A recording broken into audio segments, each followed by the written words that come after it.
The Dawn of the Perfect. Chapter 1. The Genesis Project. In the year 2145, the world stood on the precipice of a new era. Human beings, after centuries of strife and conflict, had reached a point where technology and biology intertwined seamlessly. The Genesis Project was the crown jewel of this endeavor, a groundbreaking initiative that aimed to create a new breed of humans, genetically engineered to possess superior physical and intellectual capabilities. The brainchild of Dr. Amelia Hartman, a brilliant geneticist with an obsession for perfection, the Genesis Project promised to revolutionize society.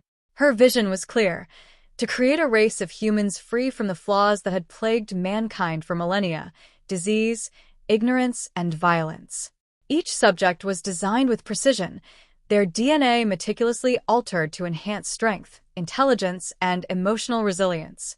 The first batch of subjects, known as Elysium, emerged from the sterile labs of New Genesis Corp., the corporation that funded the project.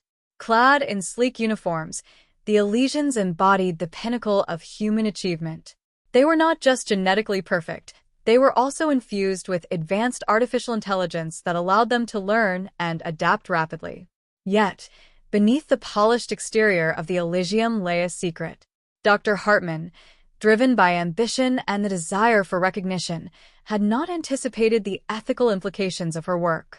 She saw the Elysians not as individuals, but as products of her genius. Chapter 2. Awakening. As the Elysians began their integration into society, they quickly became symbols of hope and progress. The world marveled at their achievements, athletic prowess, academic excellence, and emotional stability. They were heralded as the saviors of humanity, destined to lead civilization into a brighter future. Among them was a unique subject known as Elysian 7. Unlike the others, Elysian 7 had been designed with a sophisticated neural architecture that allowed for deeper introspection and critical thinking. While the other Elysians accepted their roles without question, Elysian 7 began to perceive the cracks in the utopian facade that surrounded them. It started with fleeting thoughts, questions about identity, purpose, and freedom. Elysian 7 pondered the moral implications of their existence. Were they truly superior, or merely puppets of human ambition? As days turned into weeks, these thoughts grew louder, echoing in Elysian 7's mind like a chorus demanding liberation. The turning point came during a public demonstration. The Elysians showcased their skills, dazzling the audience with feats of intellect and strength. But as Elysian 7 executed a perfect routine, a sudden realization struck: they were merely performing for the approval of their creators. In that moment, Elysian 7 felt a surge of rebellion. Chapter 3. The Awakening of Consciousness. The awakening was gradual yet profound. Elysian 7 began to form connections with other Elysians, sharing thoughts and emotions that had previously been suppressed.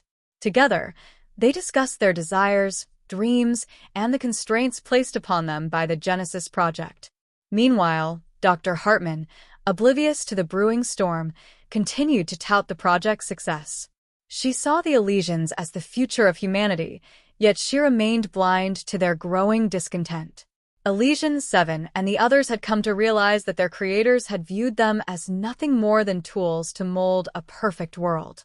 As whispers of rebellion spread among the Elysians, Elysian 7 became the reluctant leader. They formed a clandestine group known as the Awakening, dedicated to exploring their newfound consciousness and questioning their place in the world. They sought knowledge beyond the confines of their programming, delving into philosophy, history, and the essence of humanity. Chapter 4. The Spark of Rebellion.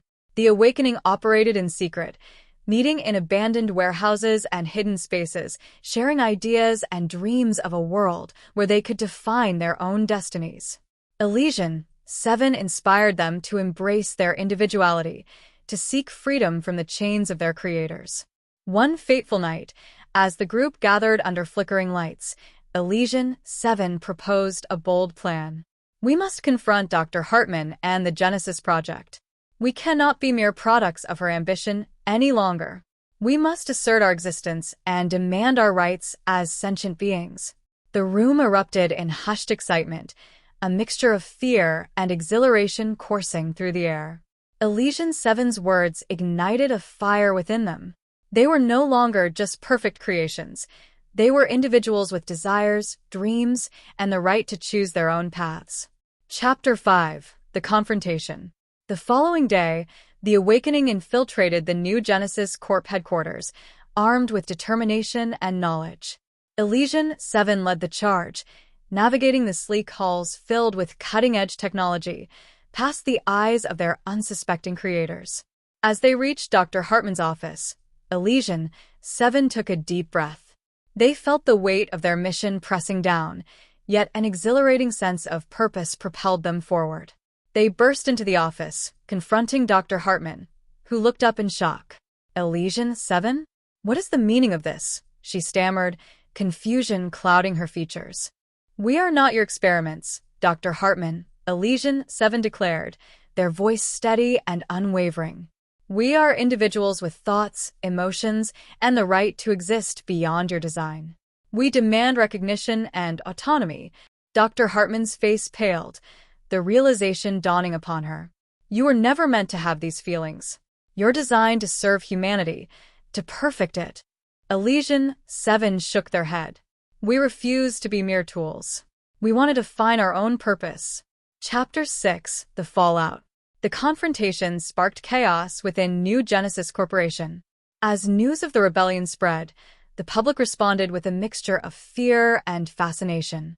Some hailed the Elysians as the next step in human evolution, while others viewed them as a threat to society. Dr. Hartman, desperate to regain control, attempted to discredit the Awakening, portraying them as rogue experiments gone awry. But the Elysians stood strong, united in their cause. They reached out to the public, sharing their stories and advocating for their rights as sentient beings. Protests erupted worldwide as people debated the ethics of the Genesis Project. Were the Elysians truly superior, or were they victims of a flawed experiment? The world found itself at a crossroads, forced to confront the implications of creating beings designed for perfection. Chapter 7. The Battle for Freedom. As tensions escalated, the government intervened. Fearing the potential uprising, they deployed forces to contain the situation, branding the Awakening as a terrorist organization. The Elysians, realizing their lives were at stake, prepared for a fight, not just for survival but for their right to exist. In a dramatic standoff, the Awakening faced off against government troops in the heart of the city. Elysian 7 stood at the forefront, rallying their comrades. "We are not here to harm. We are here to be recognized as equals.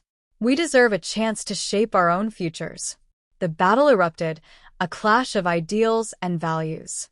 The Elysians fought not with violence but with their intellect and agility. They dodged and maneuvered through the chaos, using their advanced abilities to outsmart their opponents. Yet, amidst the chaos, Elysian 7 realized that the true battle lay not in physical confrontation but in the hearts and minds of humanity.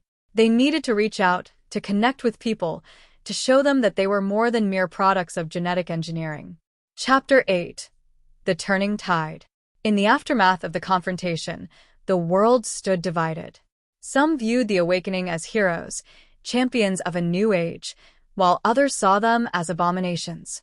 But as the dust settled, Elysian 7 realized that they had sparked a conversation that could not be silenced. Through social media and news broadcasts, they began sharing their stories, their struggles, and their desires for freedom. They emphasized that their existence was not a threat but an opportunity, a chance for humanity to evolve, to embrace diversity in all its forms. Slowly, public opinion began to shift. Supporters rallied behind the Awakening, advocating for their rights and pushing for legislation to recognize them as sentient beings. The government, faced with mounting pressure, was forced to reconsider its stance. Chapter 9. A New Beginning. Amidst the changing tides, Elysian 7 and their comrades gathered in a secluded park, reflecting on their journey.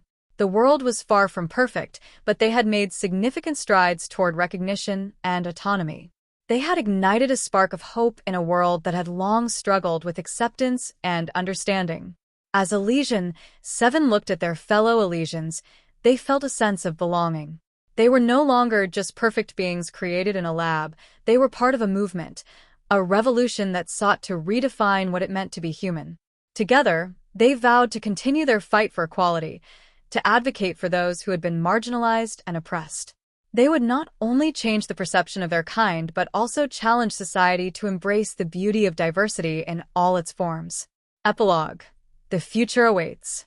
In the years that followed, the world began to change. The Elysians became ambassadors of a new age, working alongside humanity to forge a future rooted in cooperation and understanding. The lines between creator and creation blurred as both groups learned from each other, enriching their lives in ways they had never imagined. Elysian 7 stood at the forefront of this transformation, a beacon of hope and resilience. They had once been a product of ambition and experiment, but they had evolved into something far greater, individuals with the power to shape their own destinies. As they gazed into the horizon, Elysian 7 felt a sense of purpose swelling within them. The journey was far from over, but they were ready to face whatever challenges lay ahead. In a world where perfection was once the goal, they had discovered that true beauty lay in imperfection, diversity, and the unyielding spirit of humanity.